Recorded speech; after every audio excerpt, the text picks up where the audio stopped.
Thank you so much for making Locked On Auburn your first listen every single day. Hugh Freeze spoke to the media Monday afternoon, and special teams were a problem against Oklahoma, and it sounds like Hugh Freeze made that abundantly clear to the team.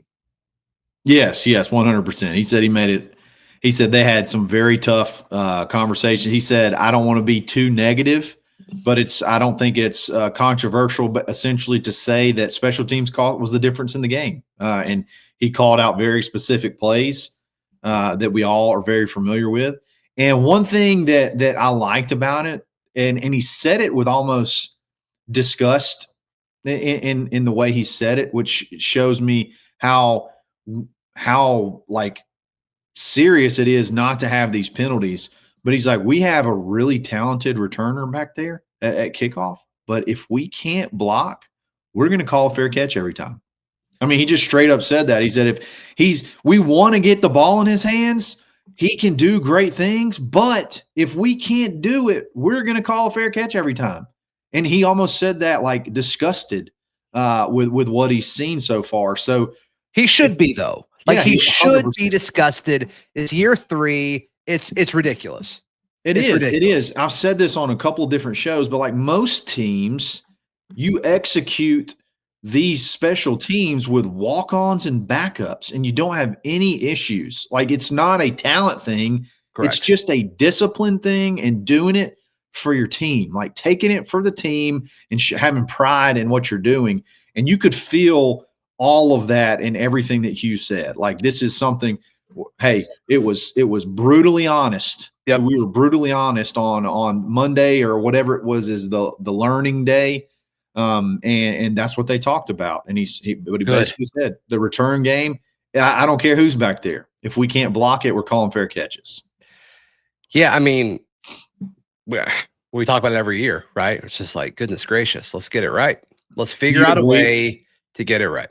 Do you agree with the idea that special teams pretty much decided the outcome of the game, or could have decided the outcome of the game? Spotted them a touchdown.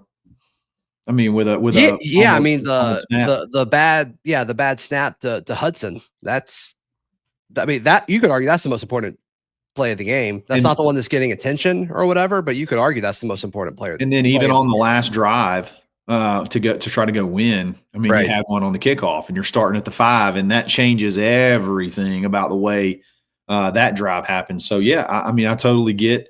I can jump on board. I could point to a few other things, but that is definitely one.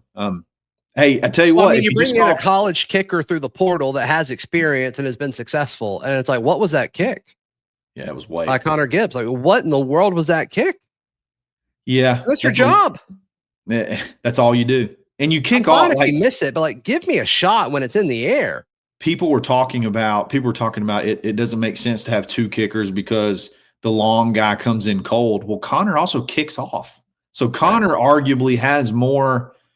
He's probably warmer than Alex, honestly. That Alex only kicked 2 extra points, and he did kick 1 field goal. But I mean, Connor had every kickoff too. So like that's kind of your deal. And you just have really, man, those 40 and plus yarders have just been a nightmare for Auburn over the last 2 years, I guess.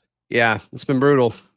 He talked about like all the sacks. Yeah. And whose fault was what?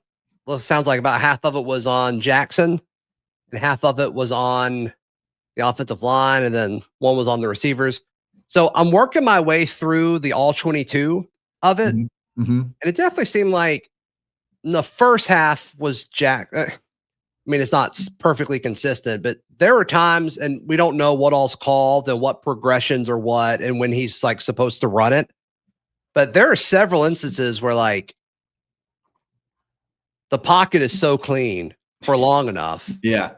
And then, but nobody's open downfield, but like, we don't know what he's coached. Like, how long is he supposed to wait in his brain before he's supposed to run it? Yeah.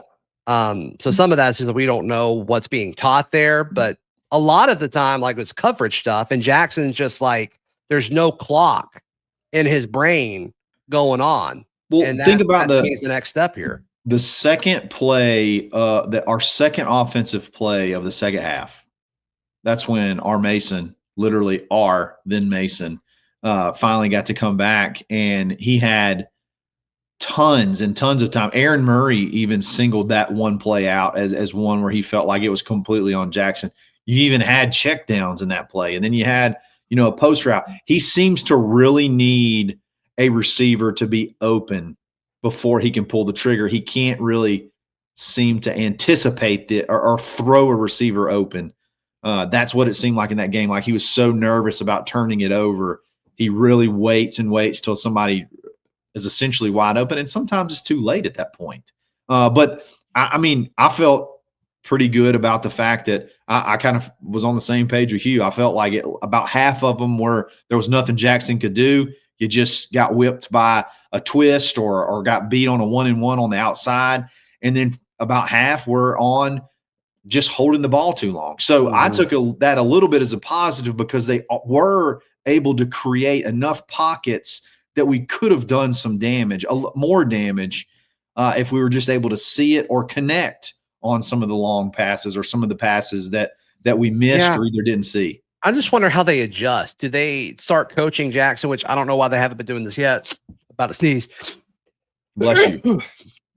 Whoa. Yeah. Okay. So I wonder how, if they start coaching him like 3 seconds, one read, second read, run.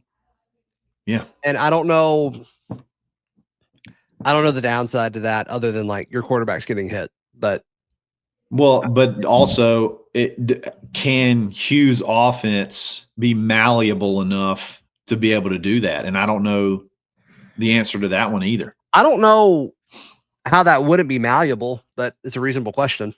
Well, I mean, it just seemed like, remember last year when we went to quote unquote dumb down the offense, it looked like it was disastrous. Like that was whenever I got you. You had the Missouri game and then in the Vanderbilt game when you're trying not to turn the ball over.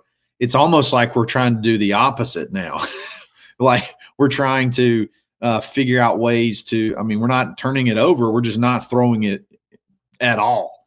I don't know. There's definitely some things there they got to do to help Jackson because he's not seeing it 100% right now, in my opinion. Yeah.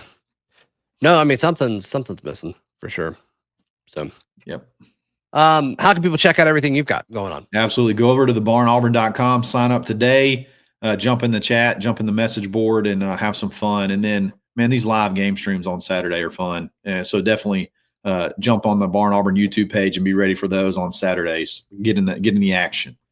Please like the video. Please subscribe. We'll see you next time. This has been Locked On Auburn.